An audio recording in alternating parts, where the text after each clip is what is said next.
दोस्तों मैं राज पांडे, आप देख रहे हैं आरसीएन टुडे। आप सभी का आरसीएन न्यूज़ चैनल पर हार्दिक स्वागत है। लगातार चैनल के माध्यम से आपको सबसे ऑथेंटिक जानकारी देने का प्रयास किया जाता है, वही जानकारी दी जाती है जो पूर्ण सत्य होता है।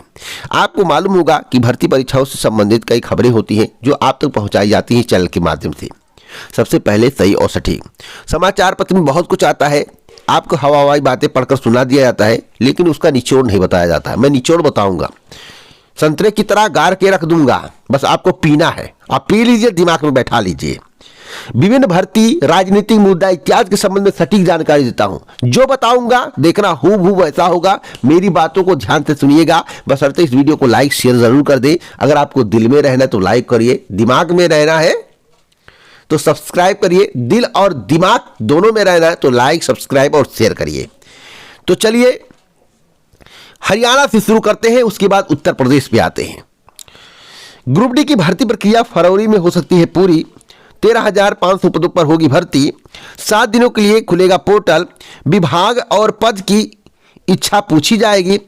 एक और महत्वपूर्ण जानकारी यहां पर दी गई है। 60 में 37 नए सब डिवीजन एग्रीकल्चर ऑफिसर जो है आपको जल्द मिलने वाले हैं, यानी कि कृषि विभाग को जल्द मिलने वाले, माफी चाहता हूं, कृषि विभाग को जल्द मिलने वाले हैं। आपको क्या मिलेंगे? आपको कुछ नहीं मिलेंगे। चलिए एक बड़ी अपडेट के बारे में बता देते हैं। जैसा कि आप अपनी स्क्रीन पर मोदी जी को देख रहे होंगे, हू हल्ला हो रहा था कि मोदी जी नहीं पूजा करवाएंगे, कोई महंत करवाएगा, जो पति पत्नी का जोड़ा होगा वह करवाएगा, लेकिन ऐसा कुछ भी नजर नहीं आ रहा है। चलिए इस पर बात खत्म करते हैं। एक बात बहुत चौराहे पर गूंज रही है, गली मोहल्ले में गूंज रही है। हो सकता है आप अंधभक्त हो, भक्त तो हो ही नहीं सकते। भक्त जो है बातों को सुनेगा, अंधभक्त कमेंट अभी करेगा, तुरंत कमेंट करेगा, गलत कमेंट करेगा। अंधभक्त तुरंत गलत कमेंट करेगा। बातों को सुनिए, मैं कहना क्या चाहता हूं। चौराहे पर, चाय की दुकान पर, चाय की टपली पर एक चर्चा हो रही है। चर्चा क्या हो रही है? मान लीजिए कोई व्यक्ति घर बनवाता है अपने लिए, जिस तरह से रामचंद्र जी के लिए मंदिर बन रहा है, उनका वही घर है, उनका वही स्थान है। तो क्या घर भोज बिना पूरा मकान तैयार किए बिना कर दिया जाता है? पहला सवाल। अब कुछ लोग कहेंगे कि राम जी टेंट में थे तो टेंट से उन्हें अंदर किया जा रहा है। भैया टेंट में थे तो टेंट से उन्हें अंदर किया जा रहा है, तो भैया कुछ दिन और टेंट में रह लेते। रामचंद्र जी को आपके सहारे की जरूरत नहीं है। प्रभु है, ईश्वर भगवान है, मर्यादा पुरुषोत्तम राम जो 14 वर्ष वन में रह गए, वनवास किए, उनको आप कहते हो कि टेंट में थे? टेंट में नहीं ना, वो कहीं भी रह सकते हैं।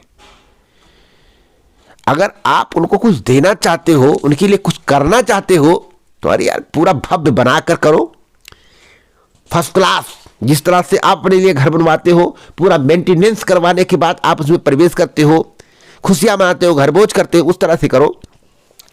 लेकिन अधूरे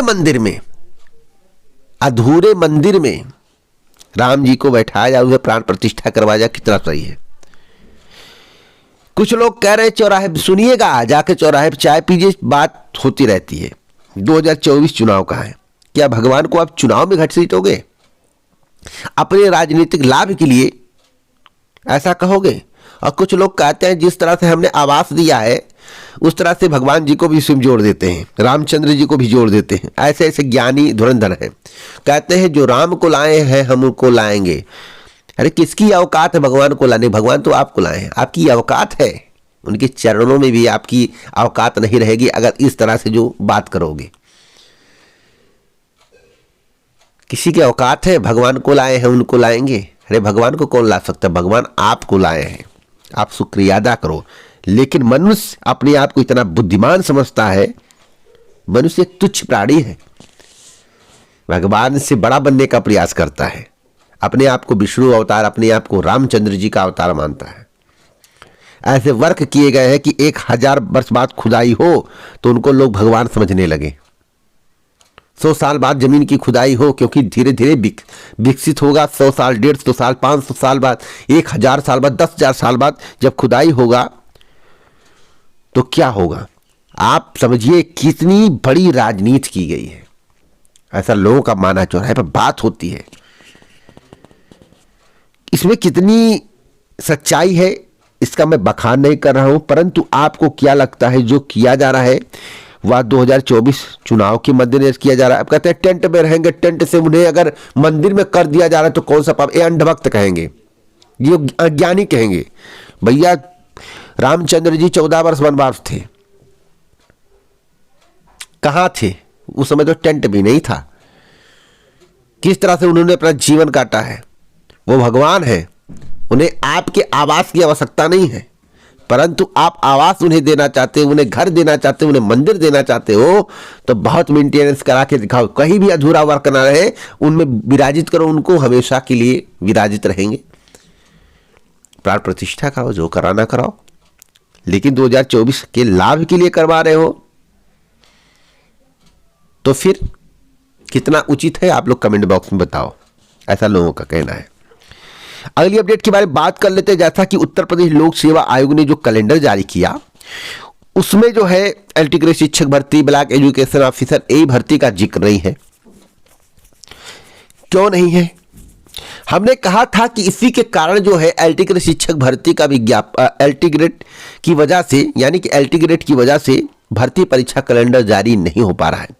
अगर शासन का आदेश मिला, सब कुछ ठीक रहा तो भर्ती परीक्षा कैलेंडर में इसे शामिल कर लिया जाएगा, नहीं तो आपको इंतजार करना पड़ सकता है। एक वीडियो 13 दिसंबर को मेरे द्वारा बताया गया था, उसमें कहा गया था कि बीईओ एई एलटी ग्रेड शिक्षक भर्ती पर संकट है। अब कैसे सिद्ध करेंगे हम कि कैलेंडर जो नहीं आ रहा था इसी की वजह से नहीं आ रहा था? कैसे हम सिद्ध करेंगे कि इस तारीख को परीक्षा हो सकती है? सारा मामला इस वीडियो में बताऊंगा। इस तरह की जानकारी आपको पूरे यूट्यूब क्या किसी के माध्यम से नहीं मिलेगी, सीधे आयोग से ही मिलेगी। तो मैं किस आधार पे कह रहा था कि कैलेंडर को रोका गया है एलटी ग्रेड शिक्षक भर्ती इत्यादि के कारण? देखिए दोस्तों, यहां पर साफ साफ उल्लेखित किया गया है, इसके बारे में बताया गया है। आप इसे ध्यान से पढ़ेंगे तो जो बोलता हूं सत्य वही होता है। कुछ लोग समझ नहीं पाते मेरी बात को, अगर मेरी बात को समझ जाए तो उन्हें इतनी दिक्कत ना हो। यहां पर देखिए लिखा हुआ है कि उत्तर प्रदेश शासन द्वारा प्रख्यापन किए जाने के पश्चात उपरोक्त परीक्षाएं यथा संभव उक्त आरक्षित तिथियों में समायोजित की जाएंगी।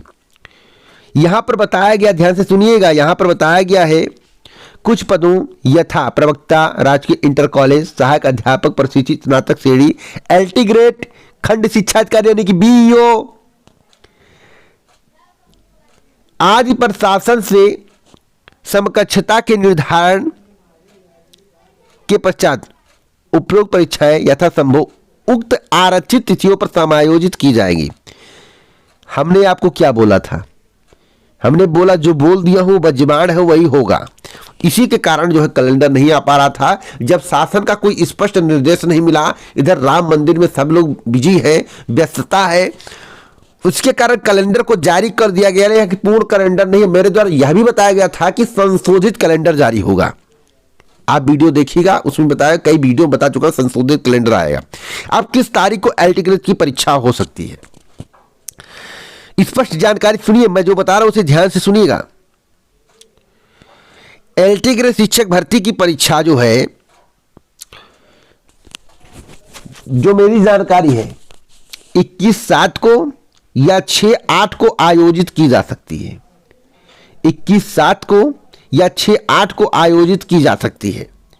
एक तिथि और संभावित लग रही है, अगर 15 फरवरी के पहले विज्ञापन आता है, यानी कि जनवरी लास्ट 15 फरवरी के पहले 2 जून, इन 3 तिथियों का जिक्र है, लेकिन संभावना ज्यादा है 21 और 7/8। यहां पर देखिए तिथि मैं बता दे रहा हूं, 21 और 6/8 को हो सकता है संशोधित कैलेंडर में एलटी ग्रेड शिक्षक भर्ती का जिक्र हो, यानी कि इसी महीने में होने के चांस है। बात समझ रहे हो? तो एलटी ग्रेड वालों को परेशान होने की आवश्यकता नहीं। मेरी वीडियो को ध्यान से सुनेंगे, मैंने सिद्ध कर दिया कि इसी की वजह से जो है विज्ञापन नहीं आ रहा था, जब कोई निर्देश नहीं मिला। इधर राम मंदिर इत्यादि के कार्य में बिजी है, जिसके कारण जो है नीचे उसको निर्देशित उल्लेखित कर दिया गया कि परेशान मत होइए, जो आरक्षित की गई है तिथियां, उस तिथियों पर इन परीक्षाओं को सम्मिलित किया जा सकता है। तो भैया आप तैयारी करो, काहे परेशान हो, किस बात की चिंता आपको सता रही है। अब बात करते हैं पेंशनरों की मांग को लेकर। पेंशनरों की मांग पूरी करें वरना फिर करेंगे अनशन। एक देश एक वेतन और पुरानी पेंशन लागू की जाए। एक बड़ी अपडेट के बारे में बात कर लेते हैं। नगर निकायों में रिक्त 1739 पदों पर जल्द होगी भर्ती। लोकसभा चुनाव के पहले नगर निकायों में रिक्त पदों को भरने की तैयारी की जा रही है। 1739 पदों पर नियुक्ति के लिए जल्द ही भर्ती का प्रक्रिया शुरू किया जाएगा। इसमें 1120 पदों पर सीधी भर्ती के जरिए भरे जाएंगे, जबकि 619 पदों को पदोन्नति से भरा जाएगा।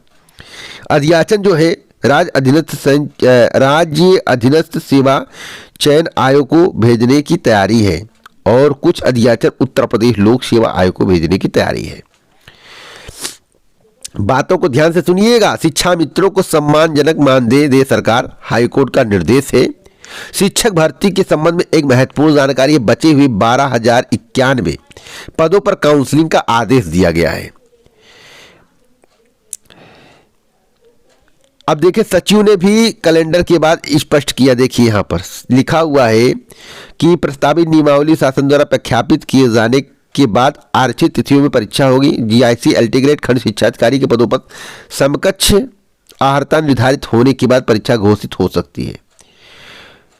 और यहाँ पर देखिए एई का भी जिक्र किया गया है। कृषि सेवा राज्य अभियंत्रण सेवा परीक्षा आयोजन पाठ्यक्रम के संबंध में शासन के अनुमोदन के बाद आरक्षित तिथियों पर परीक्षा होगी।